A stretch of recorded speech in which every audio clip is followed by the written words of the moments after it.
Well, good afternoon and good evening. Thank you so much, everyone, for dropping by on this spontaneous New Year's Day's live stream. I hadn't even planned of doing it, but here we are. Very nice. Just ring in the new year in style with a bit of 3D shenanigans, I thought. So yeah, thanks for dropping by. Mr. House and Christina, of course, who is about to kind of drift off into slumberland there, which I hope you're gonna have sweet dreams. And if you do catch some of what I'm doing, it's just going to be more of a repeat of what I did last time, because I've noticed something. If you've paid close attention to the new title sequence, new for 2020, I've made a few changes there, and let's just have another look at it. Let me just go and do this so I can step you through it and find where it is. Where is it? Well, let's watch it one more time and see if you can find where things have gone wrong. Have a look at it.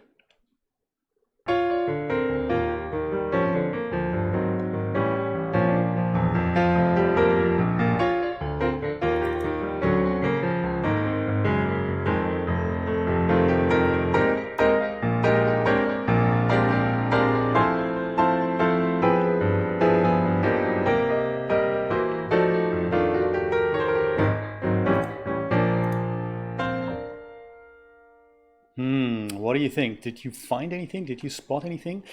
Because this is something I haven't re-rendered the whole title sequence. So on one hand, we've replaced all the movie posters. Let me bring it up. Actually, let me bring it up, and then we can all look at it together. I have, oh, come on, yeah, there we go.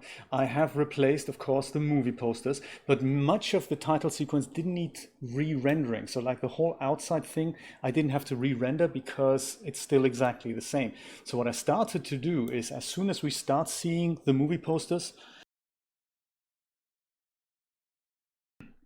I started re-rendering the interior, and then when we don't see them anymore, I stopped rendering them, because that is still okay from the last animation. So here's the problem.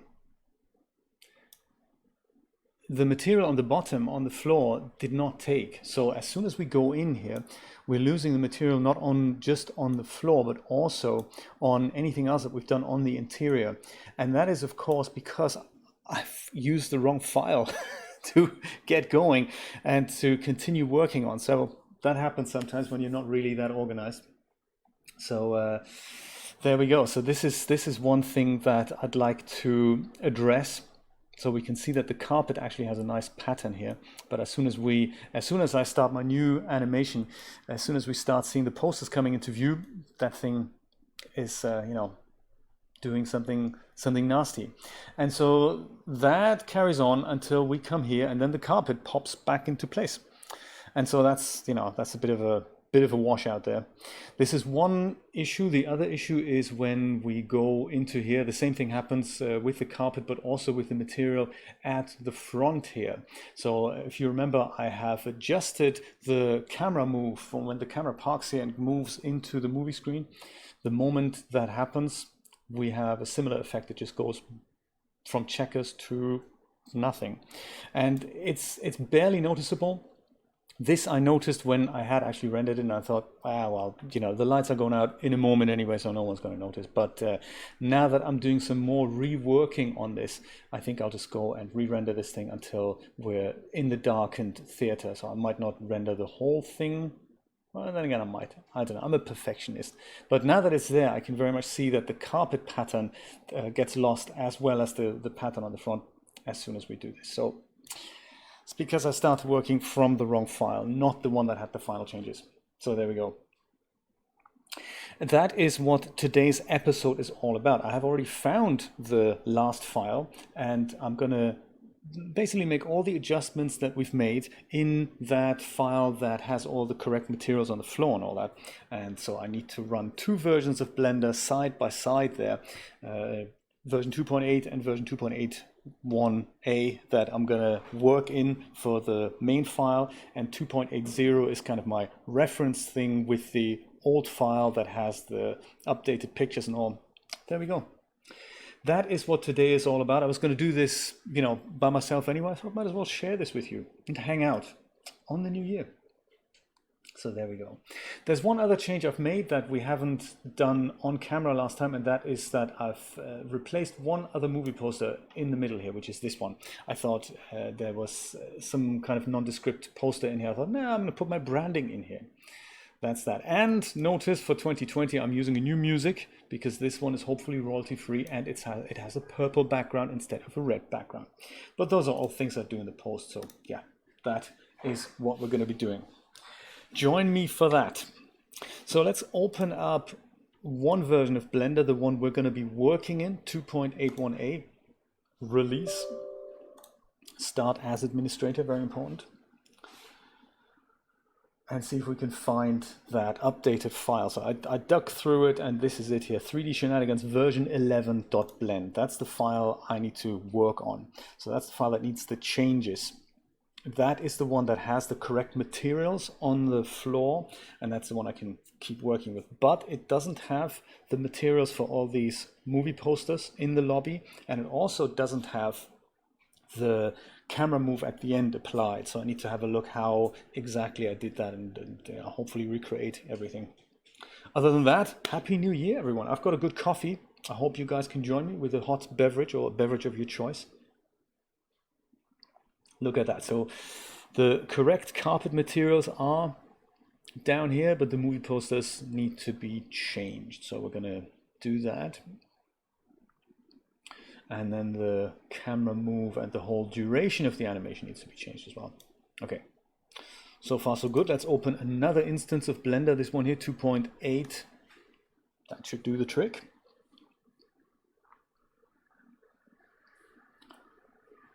And this is the version into which we're going to put the file. This one is Cinema 20. I believe that is the one that has all the updated movie posters in there, but none of the floor materials.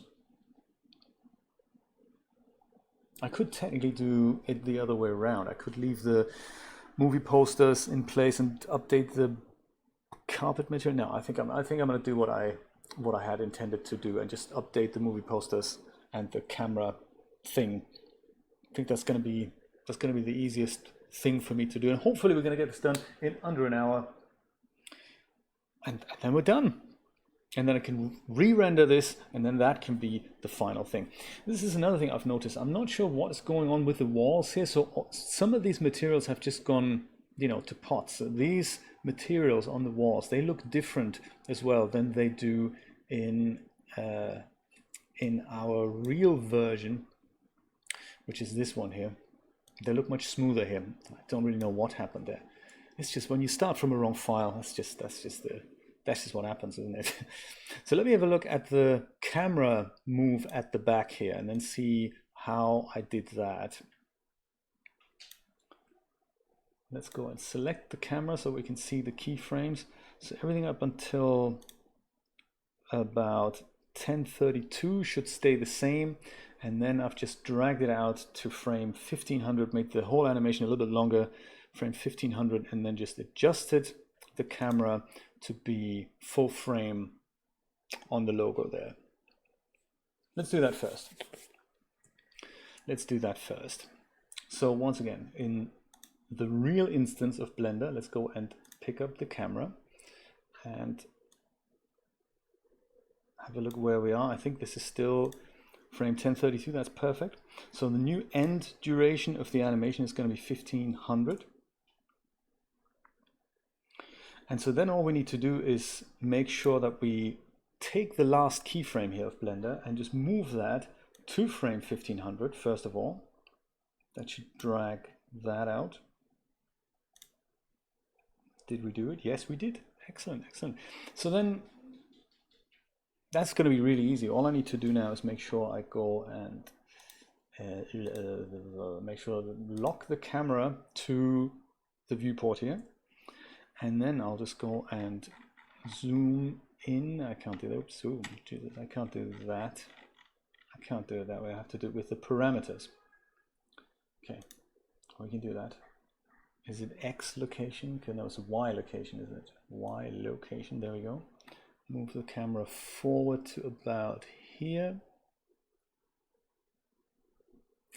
And then the only other thing that we need to do is, I believe, is it that's the Z now. We just need to move this gap, just put the logo a little bit further in the middle here, so without putting any nastiness in here, or any black bits and bobs. There we go, that's it.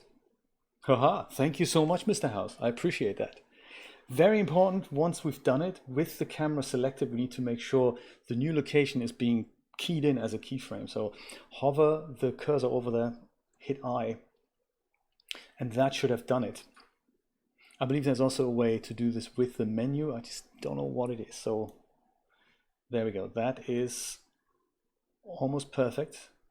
It's not refreshing the frames very fantastically well, but it is working. So that's exactly what I'm after. And I'll tell you why this is so important, to more or less recreate the whole thing, so that when I re-render the whole image sequence with the same file names in the same place, then Premiere should literally be able to just pick up the changed images, and I have no work to do in editing. I'm hoping it's just going to pick it all up, and you know, everything is fine once I'm re-rendering the last few frames here. Well, with that said, let's quickly save that so that we go and lock everything in. And pay attention to the lobby. I'm going to take the camera lock off again. Just go to the lobby and see what we can do about the pictures here. I think this one is the same. I'm leaving that as it is. And these 6 at the top and 1 on the wall here, I'm replacing with other ones. Let's see how we can do that. See what that looks like in our mock-up here. So legs are the same, Wisp of Reason. I am tempted to replace this one as well, but I haven't got one. So I could make one up from one of my other animation shorts that I've made. Maybe one with the Carrara dude, like the orange spiky guy. I may do that, but I'll leave that for last. So we'll leave this one untouched, and we'll just go and replace all of these. Let's start with this one here. So to do that, I'll select this thing, head over to the shading tab, I believe. Is that what I do? I believe so, yes, that's right. And I may have to unpack the files. No packed files to unpack. That's good. That's good. Good to know. This is the. Oops. That is the. Edit mode will probably help me here. Oh, why? There we go. That's what I'm looking for. That I've put that on my desktop last time in a folder called Movie Posters. And I don't quite remember what the movie poster is called. Let's go and have a look at that in the other version, shall we? Then there's a little bit of guessing that is excluded there from what we're doing. CH7 poster 2. There we go. That's all I needed to know. So open up movie posters. Somewhere here, there we go. I could also add this movie posters thing to my favorites so that I have a quick kind of place to go to there. I think it's this one. Open that there, perfect. And the only thing that's not quite working out is the UV, kind of the UV stretching here. I guess the image has a different aspect ratio than the frame has. So that's okay. I'm using kind of a hack under UV editing, and I'll just go and size the Z. That's not it. Scale it in the X. Then there we go. Just so that we don't see any of these repetitions coming into the frame. Still not exactly the right aspect ratio, but SY takes care of this. so we can make sure we bring everything in. There. That's one poster sorted. Great, let's have a look at the other ones. For example, this one, what's in that place? It's kind of cool to work with multiple instances of Blender, one as a reference. Oh yes, this is the one we're going to leave untouched. So okay, we're going to leave that one as it is. This one is CH7 poster 01, untouched. This one, we'll go and say this is movie poster, my shortcut, so it's easy to go there. Poster number 1. There we go. And let's go into UV editing and do exactly the same thing again. So on here we go and stretch the X that we don't see repetitions. That's difficult to see on this image. I think it's about like this. This is one of Rod's images. Let's go, oh, Z isn't it? Sorry, S, Y.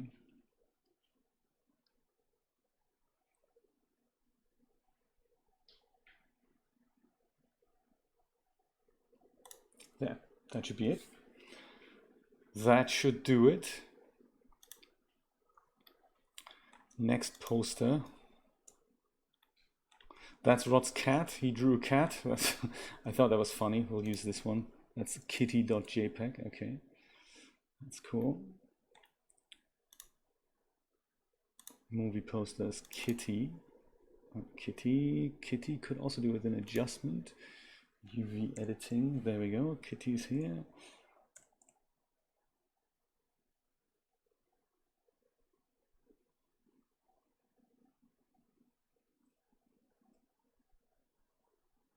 Hard to say where it repeats, but it's not that super important. It wasn't, yeah, I just needed another picture, and this looked a little bit like a movie poster, so that's why we decided on going for it. This one, I think that's the one in the middle here. I think that's my logo, the purple logo. I thought that might look quite nice in this, so I think I should know what that is. He says, you know, let's have a look if it's actually in movie posters. No, it's not, is it? It's that's on my desktop, isn't it? Man, I am really not organized. The good thing is once you put everything in place, you can go and pack all the files so that Blender kind of copies them all into the blend file. This one here, maybe. That's the one, perfect.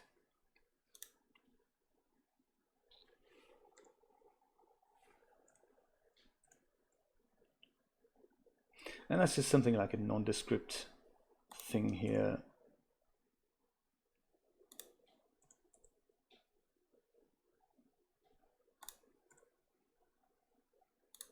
There. Doesn't have to be precise, but you know, it just makes for something nice there. Now the next one is, oh, Jesse from the Control game. Very cool. I was thinking maybe if we could redo this whole sequence for J Plays. If I do carry on with game streams, I'm not entirely sure about that yet. But if we do that, I could plaster the lobby with kind of gaming posters. That might be nice. I've just noticed that this is a little bit larger here in the preview than we have made it here. It's barely noticeable. I think I'm going to leave it exactly as it is. So that's Jesse. I think that's just called Jesse. That's good. Perfect. All right.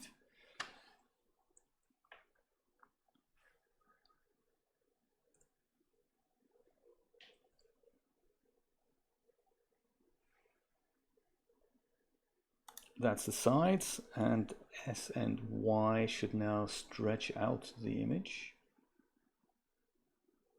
There's also this one was a very long image actually. I didn't render this as such. This just came out of the control game as it was, and that was rendered with the Northlight engine in real time. So that was kind of cool. And I'm quite proud actually. I submitted this to the photo competition there, the control photo competition that they had when they put this feature in. So there's a feature in this game in which you can move the camera around the current scene. So you can freeze the scene and then literally just go wander around the scene and position your camera as you like, and then take pictures of it. And so the whatever the real rendering engine is, I mean, they're calling it Northlight. That's the whole package, Remedy's whole package there. You can then go and take pictures from any angle, literally. That was really nice.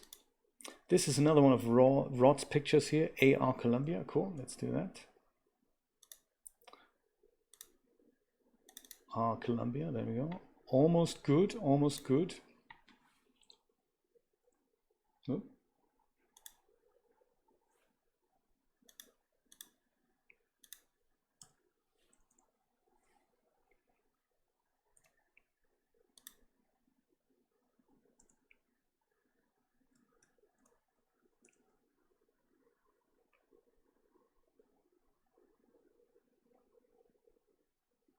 And Rod made his posters look like movie posters. That's why they kind of spoke to me, and I thought, yeah, that's nice. That's 3D related. Oops. I always try and go up and down to scale this, but it's not actually necessary. You just do left and right.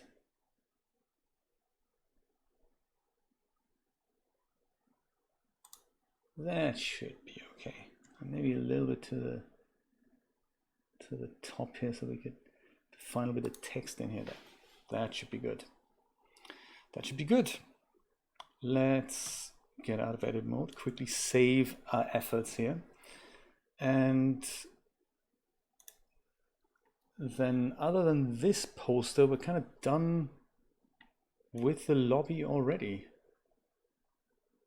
Yeah, we've done the camera, we've updated the posters, we're nearly ready. I'm just looking for another poster of this here. So I was thinking, I have a couple that I can probably that I can just mess with, and they're these ones here. I don't know if you've seen the animations. These were done in Carrara, and they are not portrait, but I could potentially get something like a cut out of that. Either this guy, or there's this guy too. That may actually be a bit better if we just have that as a cutout. And I'll see what I do about the logo. I don't have the clean version of this anymore, but if we just cut him off at the kind of halfway, so give him this negative space there, that as if he's raising a finger, then I can probably cut that into a movie poster. I might just try that. I might actually just try putting the whole thing into Blender without going through Photoshop. I might just leave the whole thing as it is. It's a small picture. We don't have to be super high resolution there. That's the wrong file. Very important to pick the correct instance of Blender. Let's go and save that. The only thing I can tell by is the file name at the top here, so I need to have a look at that. So yeah, let's see if it works.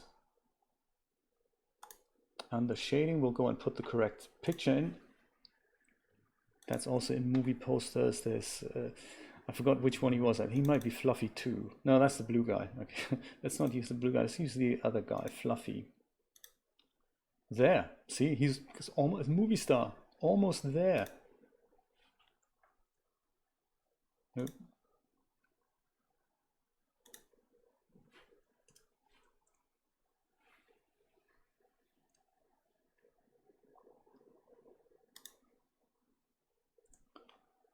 So all maybe I need to do is scale this in the x-axis, and then just go grab him over here, and then maybe just go and size him smaller.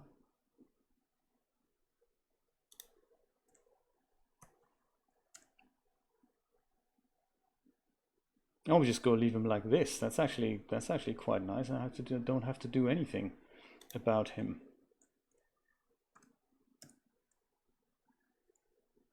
Oop.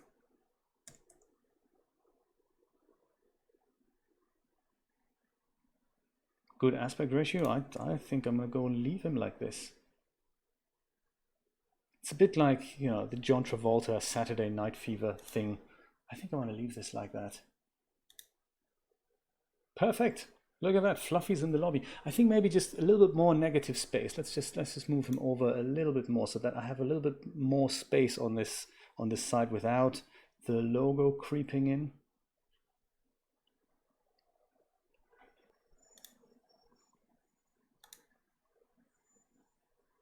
What do you think? Oh, is that too nondescript? I can't tell. I mean, it's kind of better than nothing. Ideally, I would re-render him as a portrait image, I guess. Or I could put both on top right now. That's gonna be too much. I don't know. Maybe I liked it the other way better, with him just being more in the frame like this. So otherwise, you can't really see it's a person, or like a like a shape of a.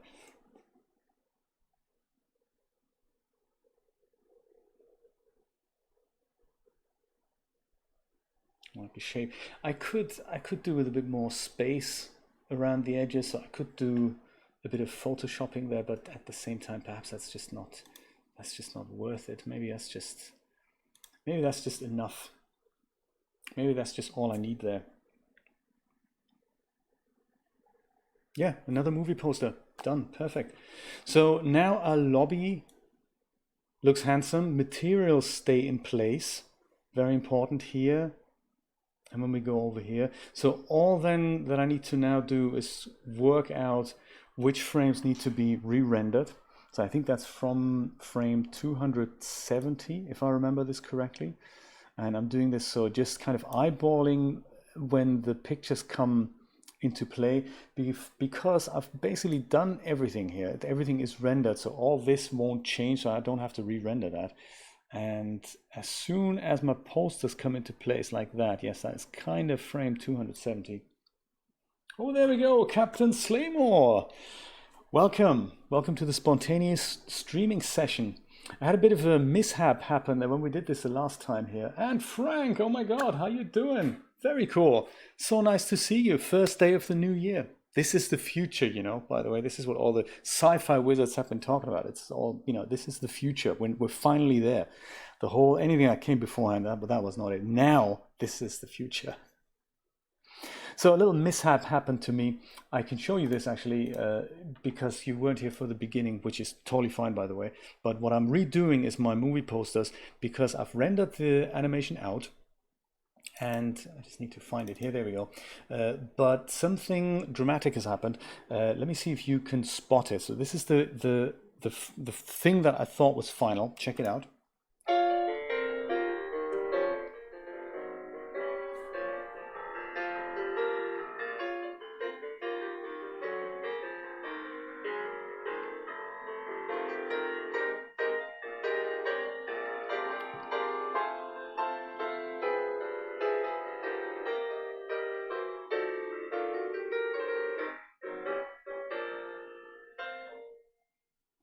I love it. It's very nice. It's really nice, but a couple of mishaps have happened. And there we go. Chris Cox, how you doing? Good to see you. Good to see you all. Two mishaps have happened, and that is that I've started with the wrong Blender file. I've had so many Blender files that I, you know, missed the one that I thought was the final one. It was not the final one, because check it out. Here we see the carpet in the lobby is all fine. The moment we go in, my re-rendered sequence begins and the carpet is no longer there. That is pants. And the same thing happens again, of course, once we go through the lobby. This is all the re-rendered part, and we go, boom, carpet is back. I love the carpet. I want the carpet. So hence I needed to start from the file that was actually the file that we put these materials on, and then just redo the posters, which is exactly what I've done.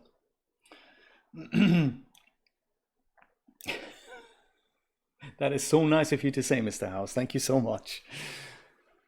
There's one other thing that I've noticed at the end here. This material is also fallen prey of that, and of course this carpet. So by the time we dim the lights, this is when I'm redoing the camera move, and that is when this happens. So, you know, checkerboard pops out of vision. So I have to at least re-render this, at least until the lights go out. I think maybe as soon as it's dark, I might just leave that. I'll see what it looks like so I don't have to re-render the whole thing.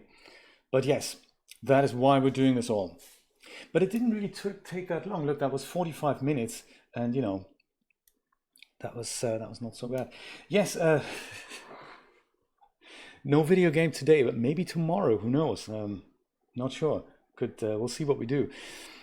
So that's all sorted, I guess. Let me just go and save that, and then I can go and render this again, or the parts that I need to render. So from frame 270, let me just go put that into Blender here so that Blender doesn't forget. From frame 270 all the way up to the moment we no longer see the pictures. There we go. I think I did it until 645. There's probably a few frames that we don't need there. So no, but I think the previous one was 645. So I need to do that here too. That's what needs to be re-rendered. That's okay. That shouldn't take too long. And then this little bit at the end here, I'll work out where that is. I think that was exactly from the camera keyframe here, which is this one, 1032 to about, or wherever the lights dim. I can't quite see that with the preview, but that shall be that. That is that. Right. Save. Make sure it you know, doesn't get forgotten. I do, Frank. I have a lot of time answering that, and it's a very good question, actually. So DAZ Studio essentially is a content assembly program. You bring in assets that are designed for DAZ, and you mix them up together, almost like a box of Legos that you throw together. You put your lights in, you set your cameras, and you render the picture. But you can't really create anything with DAZ. You can't make 3D objects. But in Blender, we can do that. So we can create primitives. Like any of these things are made up of primitives. This would be like a cube, and then these are all kind of cubes here, I guess. More organic shapes. They usually start from a box. Let me close this down and go to this version of Blender here. We don't need that anymore. I'll go and create a new file. I'll go discard the changes, and I can show you what I mean. So the main difference is that Blender can create things and DAZ cannot. So this is a cube, and I can go and move the cube anywhere I like, but I can also add a sphere. Like DAZ Studio can add spheres like the primitives, but you can't manipulate them. So if I go and put the sphere here, I can now go and do things to it. So I can go into this edit mode. This is kind of what Hexagon has, this functionality. And I can go and select some of the polygons here. And then I can do something with them. So I can go grab them and take these things out, and I can do other things. Sadly, I'm not a modeler, but this is sort of stuff that you can't really do in DAZ Studio. And the people who are really skilled with that, they would start with a program like this and then turn this whole thing into human, for example. So you can, I don't know, create a box selection. I probably should do a wireframe. Then create something like a box selection, and then scale this up like, well, you know, turns this into a spaceship, for example. And so now a sphere doesn't really look like a sphere anymore. it looks like a completely different object. And if you're skilled at this sort of thing, you can literally create things like people and whole outfits, rooms and scenes and vehicles and all that. And DAS can't do that. So DAS is really only designed for you to take pre-made assets, buy them off the DAS store or get them from Renderosity or other free resources, and then put them in and build your scene out that way. But with DAS you can actually with Blender you can actually do these things. So you can build objects, but you can do other things too. You can make physics happen, for example. That's kind of where DAS is still getting into, just bit by bit. So physics, we did this in a previous stream. That was quite nice actually. Physics as in, if I go delete that and I'll go and take this cube and put it somewhere up here, then I could go and create a plane, make the plane larger, and then perhaps actually make the cube a little bit smaller.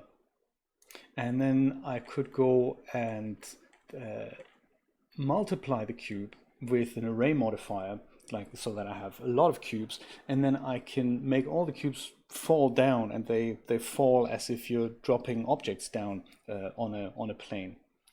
So I don't know if I can do this from the top of my head. I could try.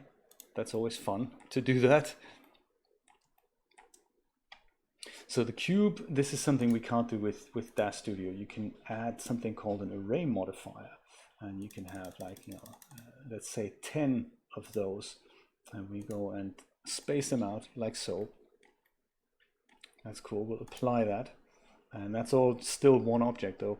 Now we go and add another array modifier, and this one will also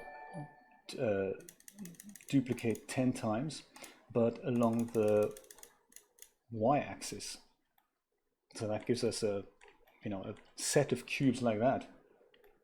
Thank you for the 50 embers, Captain. That's very nice of you. Awesome. Thank you so much. Embers, I have to find out where they actually show up. This is good. Boom. I love it.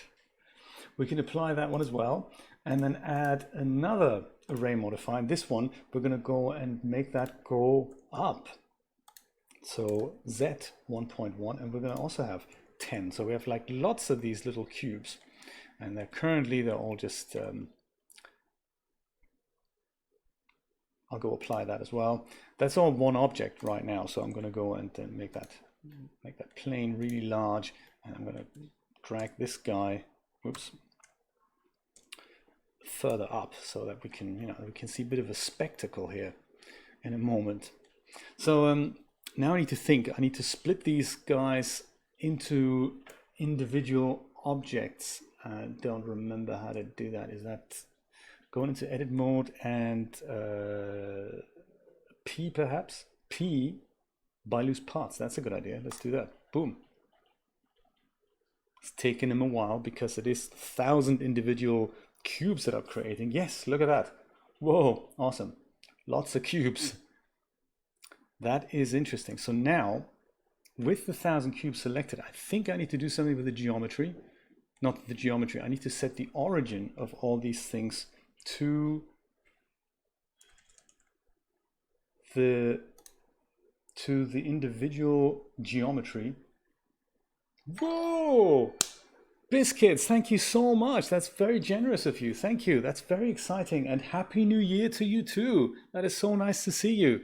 First day of the new year. That is very nice. I'm just going over some of the cool features that Blender has that DAS Studio doesn't. So they're very different programs here. And one of the things I'm explaining right now is what we can do with physics. So I'm kind of a little bit stuck. I need to just make sure that the geometry, the origin of each of these little bits and bobs goes into the geometry. Is that what we need to do? Yes, look at that. Oh, perfect. It looks all very futuristic already, and since we are in the future, it's all very exciting. I better group these things together. That's probably a good idea, should I? Or maybe I'll just go and set. I may have bitten off too much more than I can chew, Frank. I'm so sorry. I didn't mean to confuse you here, but let me see if I can bring this from the depths of my brain. I'm going to pick one cube and apply some physics to it. Physics is always super nice. It's nice practice for me anyway. Context physics, this is good. We want rigid body physics. This is awesome. On this guy, this needs to be active.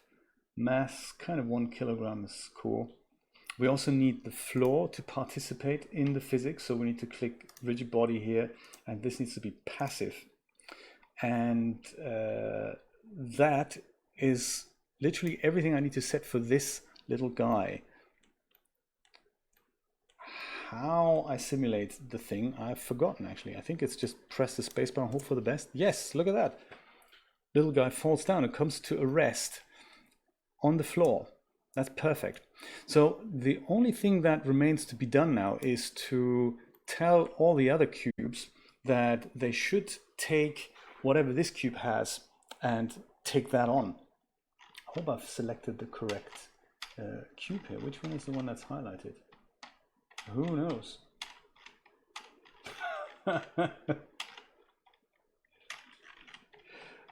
It is funny. We did cover this in another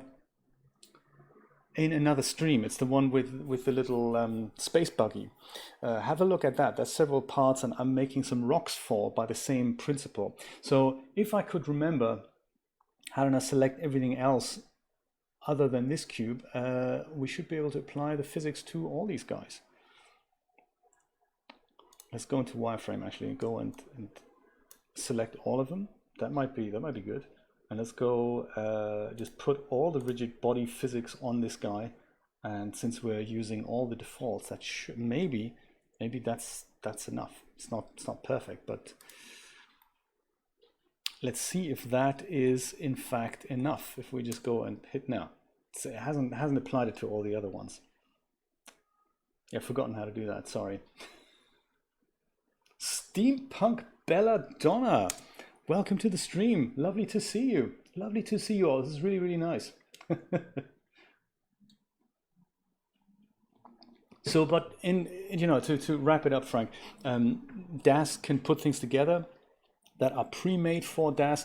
Blender can build things from scratch, including cloth and hair and physics and landscapes and water. It's phenomenal with animations. It has its own render engine. So the big issue is always that you can get the geometry across from one to the other, but not the materials. So the materials have to be reset there, sadly. So you have to set everything up from scratch. So this scene here, for example, that is in fact a DAS Studio scene, and that came in with literally no usable materials. I mean, some were kind of there, but there weren't anything that that I could use. This is the Iron Man 13 movie theater, and the moment I saw it, I thought, yeah, I'd like to try something with that, and I brought the whole scene in, and then animated the whole camera in from inside Blender. So this on the outside here, for example, this is how the default material looked from the outside of the theater, which isn't great. So I made that smaller. Other materials were completely replaced. So anything that has glass, for example, or any of these shiny parts here, whoops, those are all redone in Blender, because the render engines are so different that the only thing that they kind of understand is what textures on this. Not so much what size is the texture, but what's the texture file. That's usually what they understand. But that's pretty much everything. And the rest you have to really set up from scratch if you want it to look really good. So in this case, I've used a mixture of things that I've left as they are and just made the texture a little bit smaller, so that like the outside here, that doesn't look great, but it's something that I could live with. And then on the back and on the side of the movie theater, where we don't actually see the wall so much, I just left it as it was. So it's nice to show you this is what all these things look like. So the carpet looked terrible, and it's just not great. So these two render engines, they don't understand each other. But for making things, for building things, Blender, absolutely marvelous. The two new render engines in the program are phenomenal. One is Cycles. So that is Cycles looks like this. give it a moment to do the preview. And then we can compare this to Eevee. Eevee is another render engine that has just been recently introduced in Blender. And that is great because it does real-time previews. So it's the one that DAZ is sorely lacking. When DAZ had 3D Light and didn't have Iray, we had the OpenGL preview, which was similar to what a render would look like in 3D Light. Not quite, but at least it was a real-time preview, whereas today anything you see in the viewport looks completely different than what the Iray render would look like, and that's a bit of a shame. So they should really get together and put a proper real-time rendering engine into DAZ Studio. Don't know if they can do that though. So this is Cycles, kind of a low-res Cycles preview, but I can switch the render engine over to Eevee. And note that the materials that you set up in Cycles are compatible with Eevee. So it's the same types of materials that each render engine understands to a point. So the difference between that is now, you can see it looks a little bit different.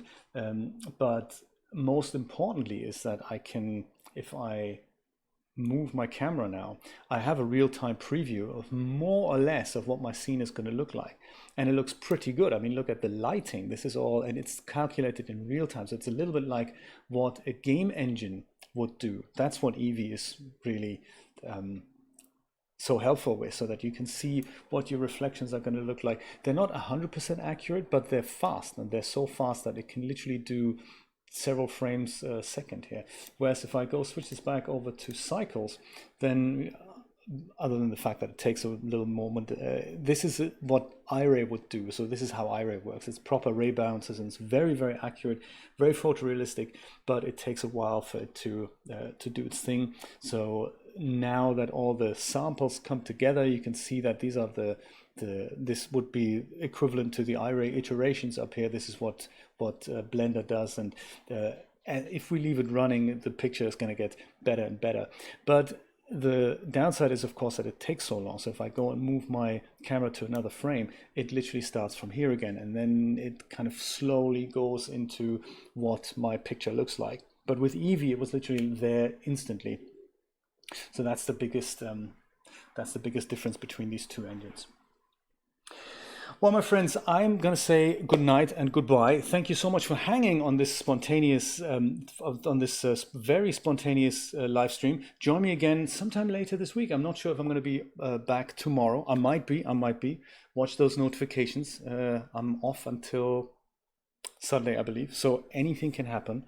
Here's that version, the new version for 2020, new music, new animation and all that, new posters one last time, and hopefully by the time we meet next, I'll have re-rendered it and it'll be flawless. Have a good night, guys. Take care. Bye-bye. And thank you so much, Biscuits and Captain, for your generous donations, and everyone on Patreon. Thank you so much. Bye-bye.